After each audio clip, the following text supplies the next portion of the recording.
No? May alam ka na magagaling dito sa Pilipinas, pero kung nalapitan mo, pinapahirapan ka lang.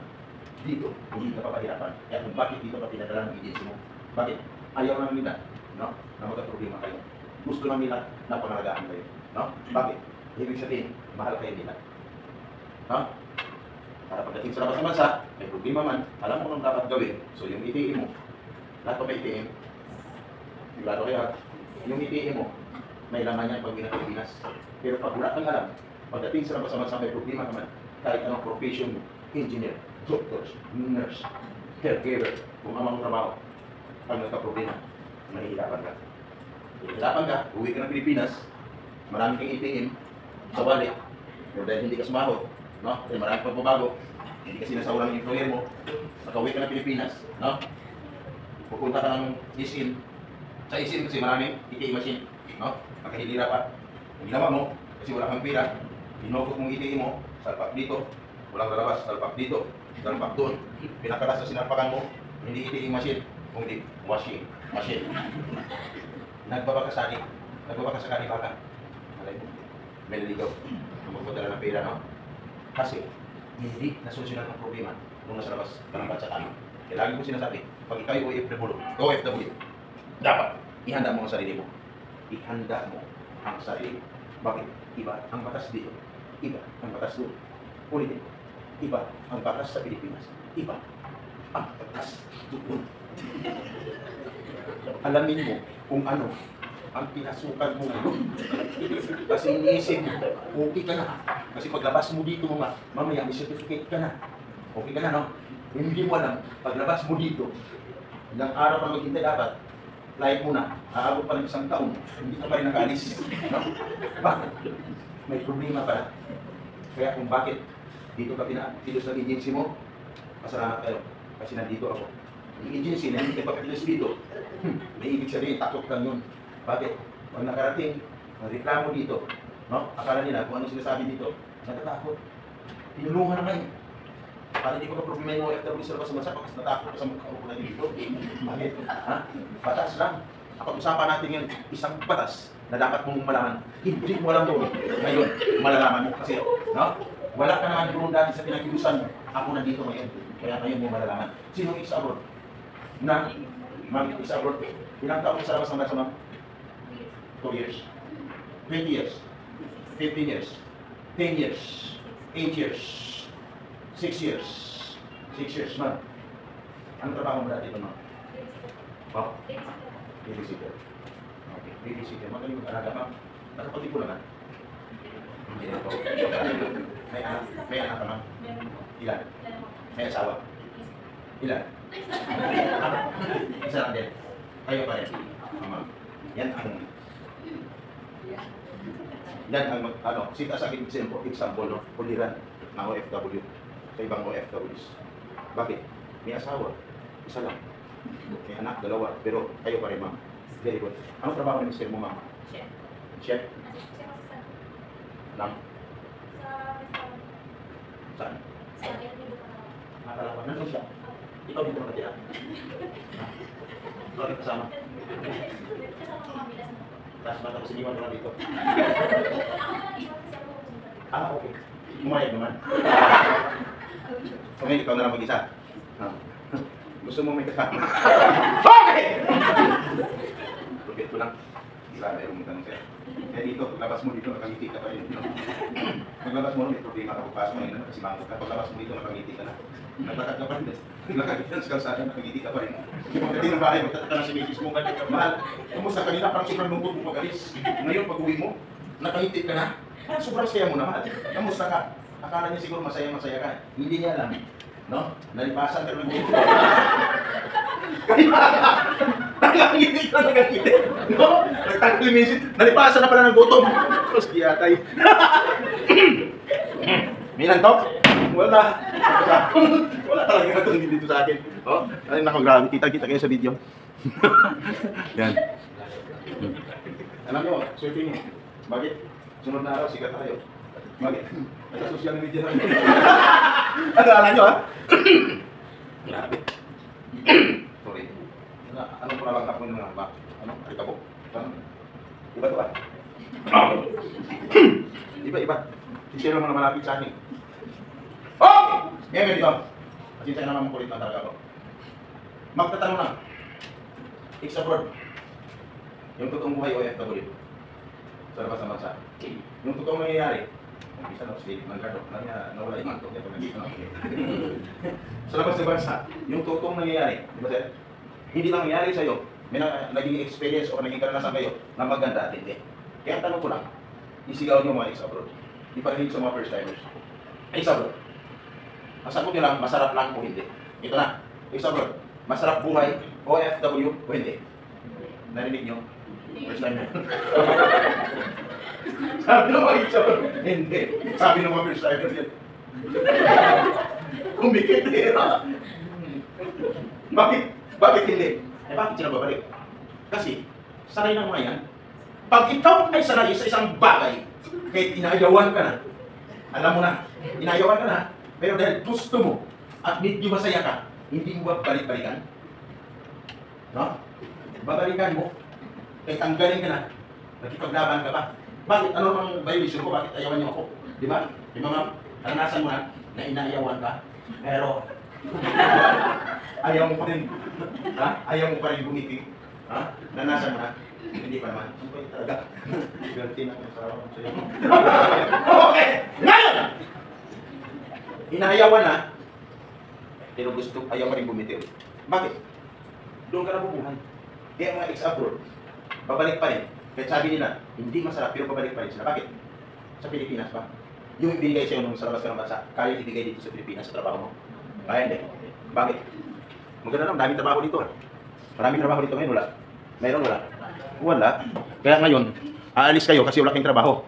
Tama? Aalis kasi walang trabaho. Sabihin mo sa akin, dami sir, ang dami. Eh ba't ka na dito ngayon?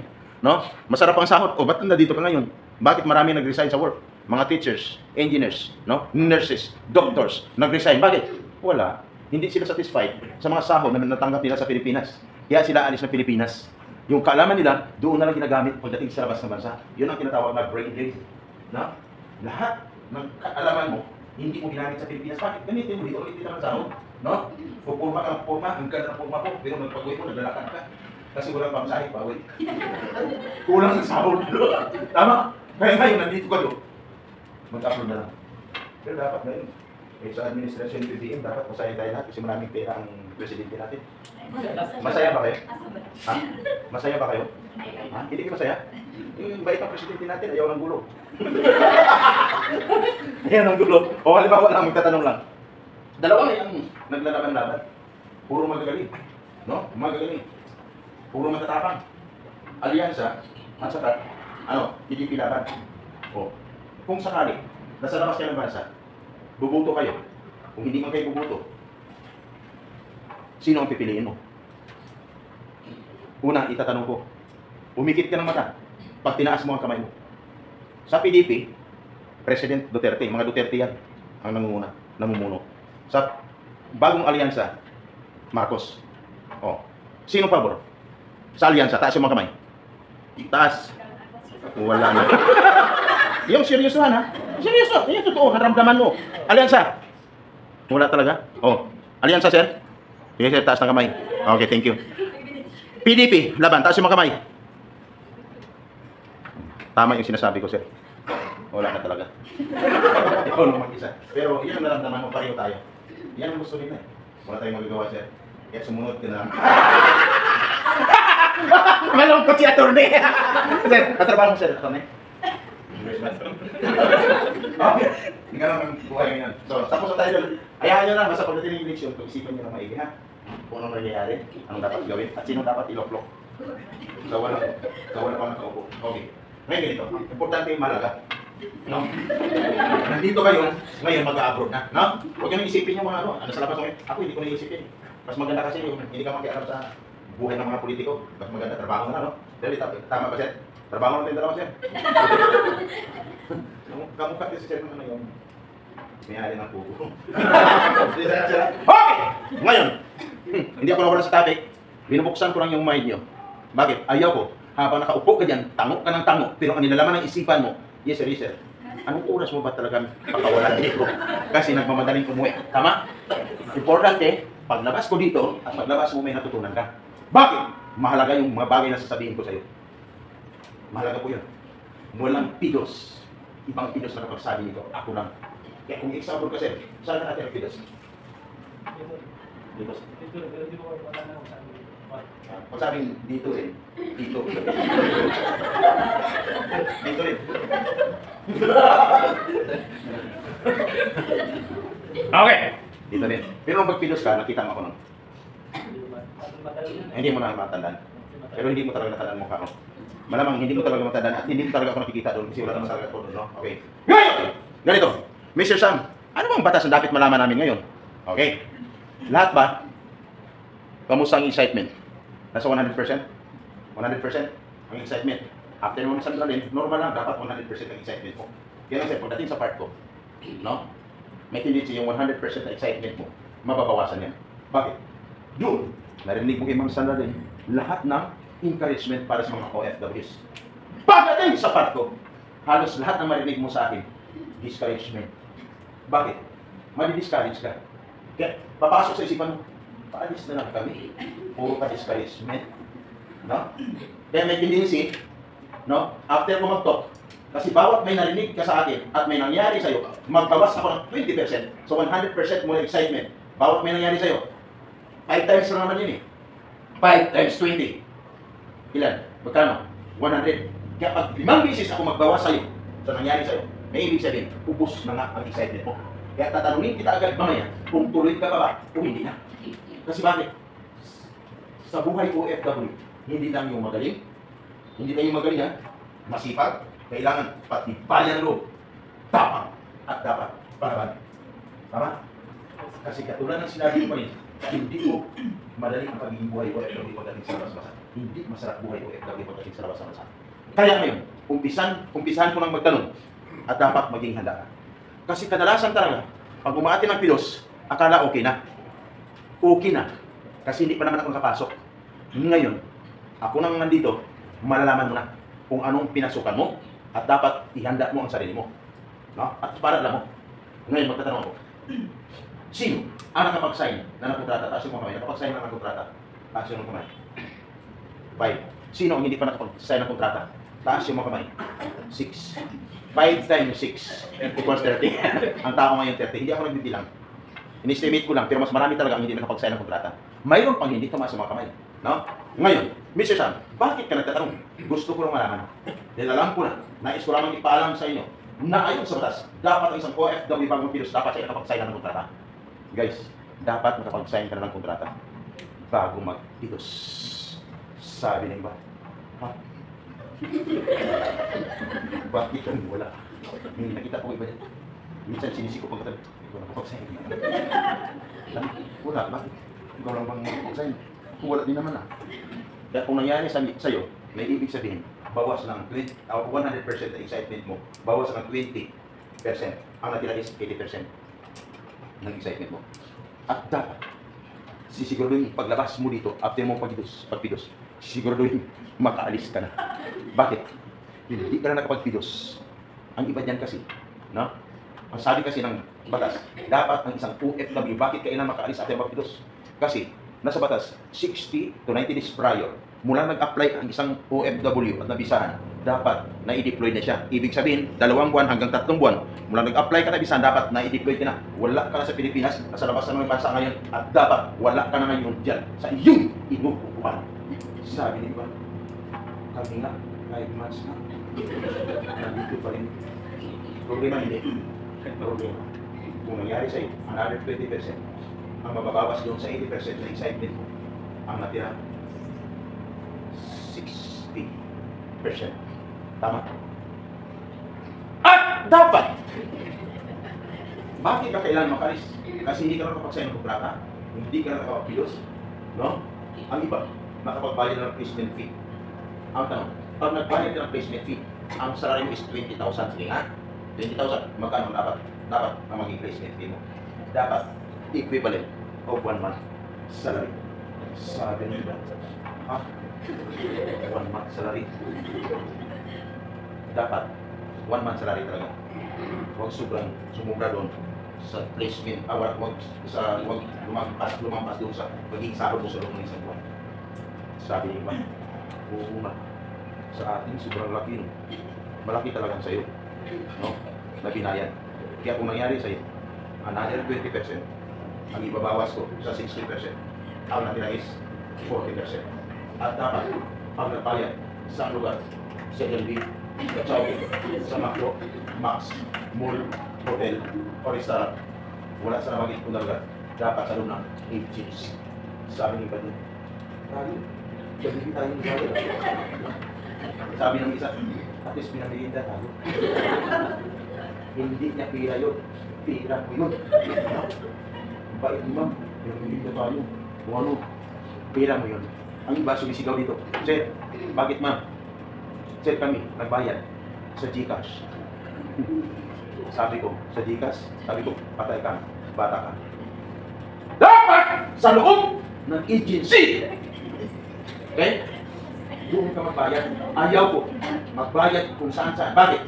Ayaw ko na maging katulad kayo. Sa 12 teachers last year, 280,000 bawat isa. Teachers yun, professional. Grinab ang opportunity, papuntang Korea. Iba ang posisyon. Grinab lang. Kasi, 200,000 isang buwan, ayaw mo. Ay sa Pilipinas, 40 mil ang sahod mo. No? Ayaw mo pa? Nakipag-transaction sa online, sa Facebook. Ang nangyari, after makipag-transaction, pinasili pa ng recruiter ang bahay niya sa Las Piñas, nangupahan ng pala. After 2 months nagpapalwag, ma'am, hanggang kailan ba kami makaalis? Pinuntahan pa ang bahay. Wala na si ma'am. No? Ingat. Sinundan ng mahigit 20, 178,000 bawat isa. Yung teacher Korea. Yung 20, Malaysia, Poland, Africa, Japan, Czech Republic. Grupo-grupo yun, ha? Wow. Masaya-masaya naman sa Pilos. Muling, ano na lang, nalaman ko, mag-isang buwan mahigit na, text na, sir, hindi na kami nakaalis. Sir, nagtago na po. Nandoon na rin po daw sa labas ng bansa. 178,000 bawat isa. Instant millionaire. Si ate. Kaya sana, hindi nangyari sa inyo ngayon. Guys, dapat sa loob ng agency. Kaya kung sa labas ka nagbayad, may ibig sabihin, another 20% na naman ang mababawas doon sa excitement mo. Ang natira, 20%. Guys, hindi ko po kayo tinatakot. Ang sinasabi ko, makatotohanan naman. Yung part ko kasi is more on realities. No? Lahat ng binibitawan kong salita dito ay totoong nangyayari. At alam ko, kaya kung hindi ko alam, baka ngayon, magpindot ako ng predictor para sasabihin ko sa inyo. Kabisado ko, bakit? Yan ang trabaho ko mula noon hanggang ngayon. Kaya pag nagbayad ka, isa ka, dapat, ano mayroon? Mayroon ka ukulang resibo. Sabi niba, resibo. Bakit kami wala? Walang magaling pagdating sa ikaw ay mabiktima. Walang magaling. Maniwala kayo sa akin. Hindi ako bago sa trabaho. Wala pa tong Pidos. Mga Pidos dito, hindi pa ito bangko di urong. Wala pa to. Yan, hindi pa yung hotel nung Chowking pa lang yan. Chowking pa lang yan. Nakipag-meet na rin ako dyan. Nag-a-apply na rin ako. Ma'am, may 80 mil ako dito. Ikaw ang bahala sa akin. Probinsyano po ako. Samahan mo ako. Puntahan mo ako dito. Saan ka na? Malapit na po. Pinadescribe ko yung damit niya. Yung height niya. Katawan niya. Ma'am, pinadescribe ko. Dati niya dito. Pinaliwanag sa akin. Ikaw, ano ang height mo? Sabi ko, 5'7". Ang katawan ko maliit lang. Edad mo, 26 po. Nakipag-meet ako dyan. Johnny, where you na? Sabi ko, ma'am, nandito na si Johnny. Ingat. Yan ang trabaho ko. Hindi lang noon hanggang ngayon. Kaya kung bakit ang cellphone ko nakatutok sa inyo, pag inikot ko yan, at pag may pinapatan yan at biglang nag-blink, ibig sabihin positive ang hinahanap ko. Si Sir kahawid lang naman. Kahawid ka lang, Sir. Hindi naman nag-blink. Hindi. I'm not joking. Yan ang trabaho ko. No? Kaya dati-dati, pag may narinig kayo sa extra, nagbabalita kami, pag may narinig kayo sa extra, pag sinabi, sa extra, wala sa mga makatito si Baka Turuan, ano pula, si Pilang, tulong ka, 50,000 lakas. Di, WIC! Ako yan, sa isang radio. Pag sinabi, mula sa Luzon, Manila, ito ang RSO sa Mitarosa, ang nagsiyon sa pagbabalita. Ako rin po yan. Sa isang dyaryo, ako si Kaagapay natin. Sa isang dyaryo, guys, ako si Latigo ng bayan. Kaya ako nandito. Kaya bakit ang talas ng mata ko habang nakatingin sa'yo? Parang tumatagos. Bakit? Alam ko na, pag tinitigan kita sa mata, alam ko na kung ano ang nilalaman ng iyong isipan. No? Alam ko na kasi iba dyan, nakatingin na sa akin, pero minsan. Pero ako nasa isipan, ano kaya tayong oras makalabas dito? Anong oras kaya tayo matapos, no? Ganun naman yan eh. Sa mga nurses, engineers, doctors, di ba nung mag-aaral tayo, meron tayong subject na psychology, general psychology, tama? Yeah. So what is general psychology, sir? Behavior. The study of mind and human behavior. Alam na agad namin, atin, no? Pag tinitigan mo lang, dawi, in, or silok, dawi, move, no? Alam na, pag mag-smile ka pa lang, alam na namin kung ano ang nilalaman ng iyong isipan. Kaya dapat ingat. Ingat. Sa isang dyaryo, ako si Latigo ng bayan. Pero lumaylo ako doon. Nung lumaylo ako, ipinagpatuloy ko ang aking YouTube channel, yung Kaagapay ACTV. May cellphone ba kayo? I-try nyo i-search sa YouTube. May ano din ako, Facebook page din ako, Sam Carbausa. Pero sa YouTube, Kaagapay space SCTV. I-search nyo. Kanina! Picture ng picture dito, tama? Ng mga numero. Na maaari mong tawagan anytime pag may problema. Tama? Pinicturean nyo? Ang tanong, sigurado ba kayo?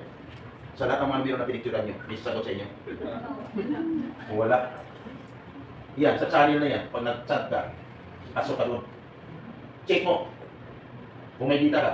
Pag nakita mo, nakasaling kulay itim, nakasombrero kulay itim. Yan. Tignan mo muna. Nakasombrero kulay itim. Kulay itim. Kulay itim. Na parang cowboy man. Walang iba. Kung hindi ako yan. Dahil ako yan, wala ka iba. Oo, sige. Mamaya. Wala kang ibang gagawin dahil nakita mo na. Ang gagawin mo, subscribe mo. Subscribe mo na. Salamat naman. Ikaw yata ko na nag-subscribe. May number ba ako, ma'am? Nagbibigay ako ng number. Gusto mo number ko? Okay! Yan. Sa YouTube na yan, yan yung makikita. Yung pinaka-previous. Unang mga downloads ko, uploads. Makikita nyo kung anong ginagawa ko. No? Kaya kasi dito, sumbong dito, sumbong doon. Tapos wala din para mangyari. Makikita nyo dyan. Yung namatay yung kapatid. Sa Kuwait. No? Tatlong buwan na, wala pa yung hindi pa na ng Pilipinas nandiyan. No? Kami tumulong. Mga victims of rape, pangabuso, hindi sinasahuran sa labas sa masa, magkita din yan. No? Nung narating sa akin, pinasok ko yung agency. Ang agency, kinausap ko ng maayos, nakipagtulungan ko.